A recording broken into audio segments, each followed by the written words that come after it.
Dumping yard హటావో Narsapur Bachao కార్యక్రమంలో భాగంగా నర్సాపూర్ ఆర్యవైశ్య సంఘం నాయకులు 34వ రోజు నిరసన దీక్షలో పాల్గొన్నారు.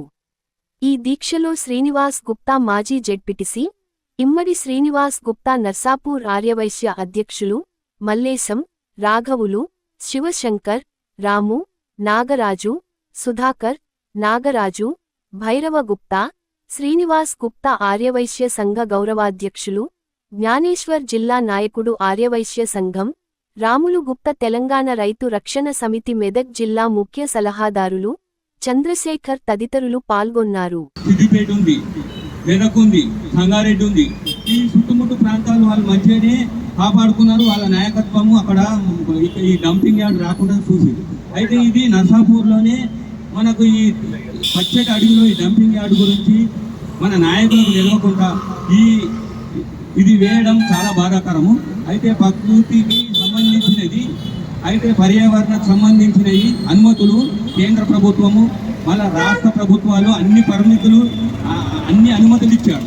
మరి వీళ్ళకి నర్సాపూర్ అడవి పచ్చగా ఉంది, మరి ఇక్కడ పెట్టడానికి వీళ్ళకు ఎట్లా పర్మిషన్లు ఇచ్చారో అర్థం కాదు. ఇందులో గ్రామ సభలు జరిగినాయి, మండల సభలు జరిగినాయి, ఎంఆర్ఓ ఉండు, ఆర్ఐ ఉండు, గ్రామ సభల్లో మళ్ళీ ఎట్లా తీర్మానం చేసిరో అర్థం కాదు.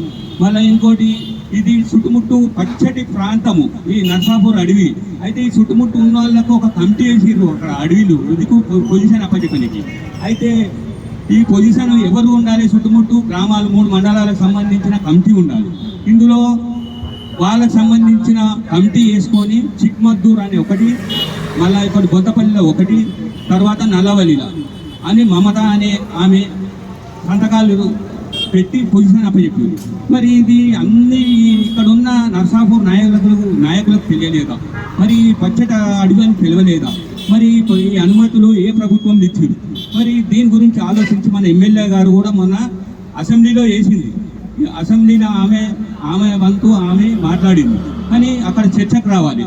మరి ఇక్కడ సాంబశివరావుకు సిపిఎం వాళ్ళు కూడా ఇచ్చారు, వాళ్ళు కూడా 27 తారీఖు వరకు సభ వేచుకుంటాం. మరి ఇది చర్చ పెట్టాలంటే ప్రతిపక్షం లేవనెత్తాలి. మరి వీళ్ళు ఎందుకు కుటుంబ నాయకులు? మరి పరిస్థితి ఏంటి అంటే ఇక్కడ ఉన్న కాలుష్యము, చెరువులు, కుంటలు, నాలాలు ఇవన్నీ చాలా ధ్వంసమయ్యే పరిస్థితి ఉంది. మొత్తం పంటలు పండే పరిస్థితి లేదు.